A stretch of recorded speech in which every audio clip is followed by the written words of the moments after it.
Who knew a zombie apocalypse could make you wet yourself laughing? Welcome to Watch Mojo, and today we're counting down our picks for the top 10 funniest Shaun of the Dead moments. Feel free to step in any time. You alright? I didn't want to cramp your style. What? For this list, we're looking at the most hilarious scenes in this 2004 horror comedy. If you like what you're hearing, be sure to check out the full song at the link below.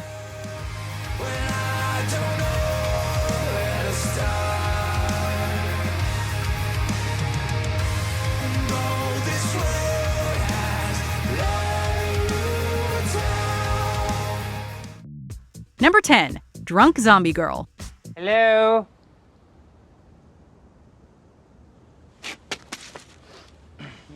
Oi! Shaun and Ed take their sweet time discovering they're in the middle of a zombie apocalypse. Shortly after waking up from a night of drinking, the guys discover there's a girl in their backyard. There's a girl in the garden. What? In the garden, there's a girl. Whereas in a typical zombie flick, this would serve as an immediate wake-up call for the duo, Oh my god. Shaun and Ed instead mistake her for a drunk. She's so drunk. Hey, it is more plausible, at least at first. From cracking jokes at her expense to taking pictures with her, the guys do everything a normal person wouldn't do. And that is what makes this scene so funny. And hold it there. Number 9. To a Wonderful Mum.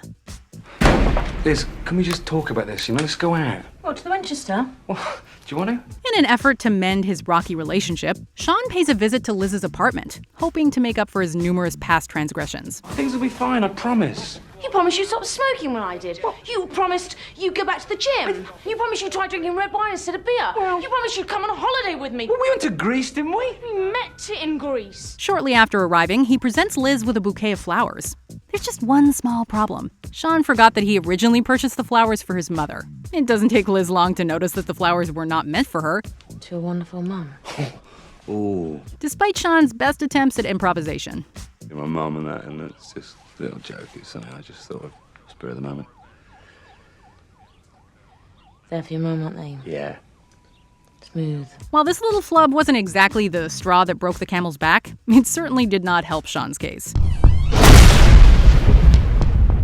Number 8. Four Eyes. What do you mean by that?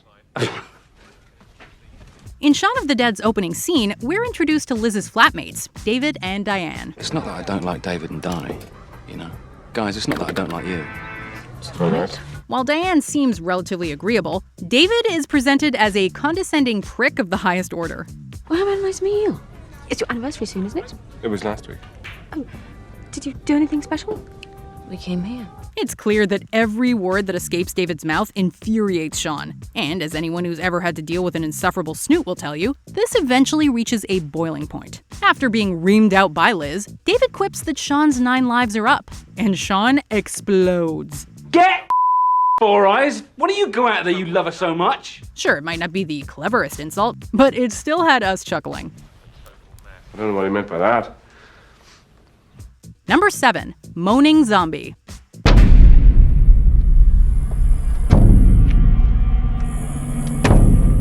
Sorry, we're closed. After spending the night drinking away his relationship sorrows with Ed at the Winchester, Shaun and his best mate stumble home together. Along the way, they burst into a drunken rendition of White Lines by Duran Duran. White lines, visions, dreams, and passion flowing through my mind. Suddenly, they're interrupted by the moans of a nearby zombie, who also happens to be stumbling down the street. Get higher, baby. Get higher, baby. Get higher, girl. Instead of running away in terror, Shaun and Ed incorporate the zombie's moans into the song, lambasting him when he doesn't say the right words. Just say bass. Or freeze. The scene is short and sweet, but nevertheless serves as a perfect example of Shaun and Ed's obliviousness to the zombie outbreak. Pisshead. Number 6. Zombie Impressions. We're not going to get anywhere by moaning. After successfully defeating all the zombies in their path up to this point, Shaun and the gang are faced with their biggest challenge yet. Is it clear? No. How many? Lots. finding a way through the massive horde of dead people standing between them and the Winchester. However, Shaun and Diane have a plan, and it involves everyone in the group doing their best zombie impression. Liz. Nice. Good vocal work. Okay. Barbara, that's excellent. Sorry, dear, I was miles away.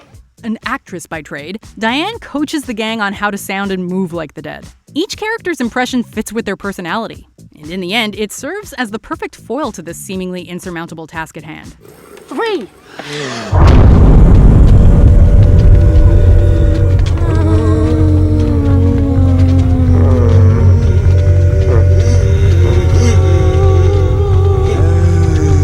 Well, until they find the doors of the Winchester locked, that is. Shit! Number 5. Choosing records. They still out there.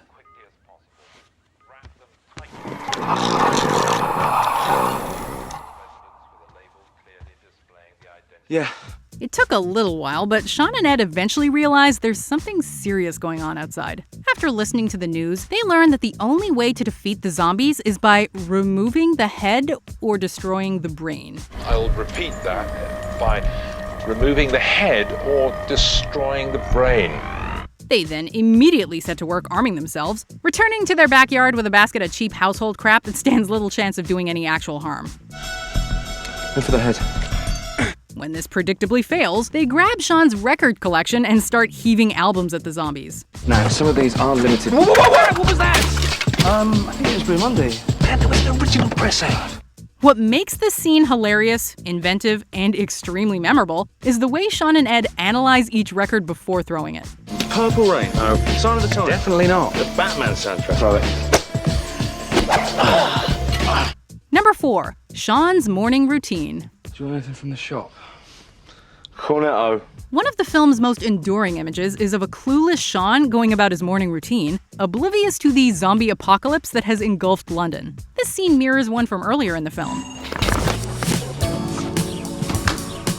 And while some of the differences are obvious, blood-stained glass, car alarms going off, freaking zombies everywhere, others are more subtle. For example, in the first scene, Shaun is passed by a jogger in a blue sweater. And in the second scene, that same jogger passes him again, only this time he's literally running for his life. It's a bit of filmmaking that's not only hilarious, but also brilliant. Number 3. Fighting John. Okay, what about John then? Honestly, every moment Shaun and company spend in the Winchester near the end of the film is comedic genius. However, the best bit has gotta be when Shaun, Ed, and Liz attack John the barman with pool cues. Instead of using the moment to up the dramatic tension and veer away from comedy, director Edgar Wright flips the script and has the gang beat John to the tune of Queen's Don't Stop Me Now. Not only that, but the timing of their attack syncs up perfectly with the beat of the song. It's one of the film's most inspired comedic scenes, and we're laughing just thinking about it.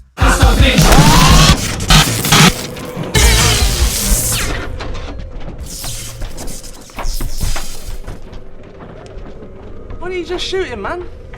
Number 2. Taking a shortcut. See? What did I say? The Winchester's just over there. Over where? Over there. Just over there, over the 20 garden fences. The Easter eggs, running jokes, and themes that appear in each of Edgar Wright, Simon Pegg, and Nick Frost's Three Flavors Cornetto trilogy are too numerous to list in one video. So we've decided to focus on just one: taking a shortcut. Through the gardens? What's the matter, Danny? You never taken a shortcut before? The gag first appeared around the midpoint of Shaun of the Dead, and featured Shaun attempting to take a shortcut by jumping over a fence. What's the matter, David? Never taken a shortcut before? Of course, the fence gives out and he falls face first onto the grass.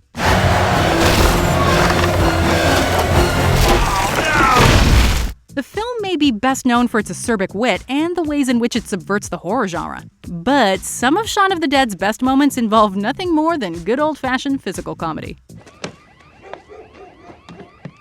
Just curious, which of the Three Flavors Cornetto trilogy movies is your favorite? I would personally love to do a moments list from Hot Fuzz after this one. But which moment from the zombie comedy entry in the trilogy is your fave? Maybe it's the same as ours, so let's look through the honorable mentions and then we'll crown our top Shaun of the Dead moment. Setting the record straight. Well, I wasn't the one who was blowing our cover by having a tiff with my boyfriend. He's not my boyfriend. Might be a bit warm, the cooler's off. Thanks, babe. A nod at Night of the Living Dead. They're coming to get you, Barbara. We're coming to get you, Barbara! Big Al was right about at least one thing. Ed, for the last time... I knew it. What did I tell you? Big Al was right. Seeing red. You got red on you? You've got red on you. Got red on you? Oh, you got red on you. Yeah. The one-armed man.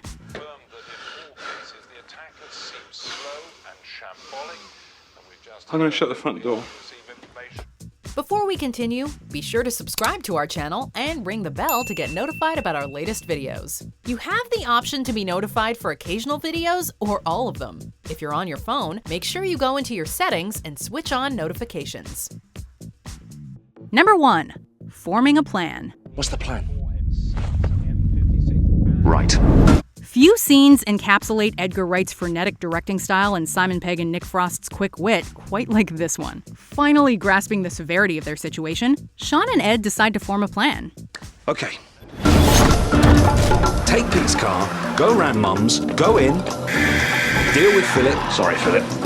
Grab Mum, go to Liz's, pick her up. With the help of 3 hilarious montages that get faster each time, the hapless duo comes up with a plan of action that fits all of their necessary criteria, i.e. safety, familiarity, the ability for Ed to smoke. Where's safe? Where's familiar? Where can I smoke? It's scenes like this one that caused icons like Stephen King, Quentin Tarantino, and George A. Romero to heap praise upon Shaun of the Dead for its brilliant mixture of horror and comedy. Take car, go to Mum's, kill Phil. Sorry. Grab Liz, go to the Winchester, have a nice cold pint, and wait for all this to blow over. Do you agree with our picks? Let us know in the comments. And hey, if you're a fan of the song playing right now, be sure to check out the music video for it right here.